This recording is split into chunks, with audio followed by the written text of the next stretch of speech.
El primer que m'agradaria posar sobre la taula o assenyalar és la importància de la defensa del que és l'escola pública i, per tant, de l'intent de blindar el que ha de ser l'escola pública respecte a totes les anomalies de privatització. I per què? Doncs perquè pels que som fruit de l'escola pública, els que hem estudiat sempre a l'escola pública des que som petits, els que en bona mesura hem pogut ser a la societat i hem pogut avançar gràcies a que existeix l'escola pública, doncs em sembla que és un dels grans tresors que hem de preservar. El fet que en el seu moment no es dotés la inversió necessària per construir la xarxa d'escoles públiques i com un mal menor s'intentés utilitzar el teixit educatiu que ja existia, majoritàriament era el teixit del nacionalcatolicisme. I això ens ha portat a l'actualitat on el 70% de les escoles privades concertades pertanyen, diguéssim, a aquest tipus de creença religiosa.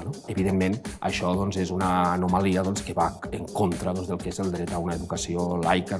La gran retallada que es produeix a partir de l'any 2010, del 2010 fins a l'actualitat, l'infrafinançament de l'escola pública està al voltant dels 8.500 milions d'euros. I si tenim en compte, per tant, la despesa en educació hauria de ser un 6% del PIB, en el cas català no s'arriba ni al 2% del PIB, el que ens trobem és que el volum de recursos pressupostari és un volum de recursos molt limitat. A l'hora de parlar de les dades que hi ha darrere del que seria el finançament públic de la privada concertada, doncs no existeix molta transparència al respecte. És difícil trobar dades. Però el que sí que sabem és que la privada concertada, en el cas de l'estat espanyol i en el cas de Catalunya, és un fenomen important al que s'hi destinen molts diners. L'escola privada concertada és un mecanisme que tenen les classes mitjanes i mitjanes altes d'aconseguir una escola privada a baix preu. Ens n'estem adonant que el sector privat té una capacitat brutal d'introduir-se en el que seria el món de l'educació. Les dades a nivell global serien que entre 5 i es parla que fins al 2025 poden arribar a ser 6,5 bilions d'euros són els que estarien entrant en el negoci de l'educació, pràcticament 6 vegades el PIB de l'estat espanyol. Tot el que són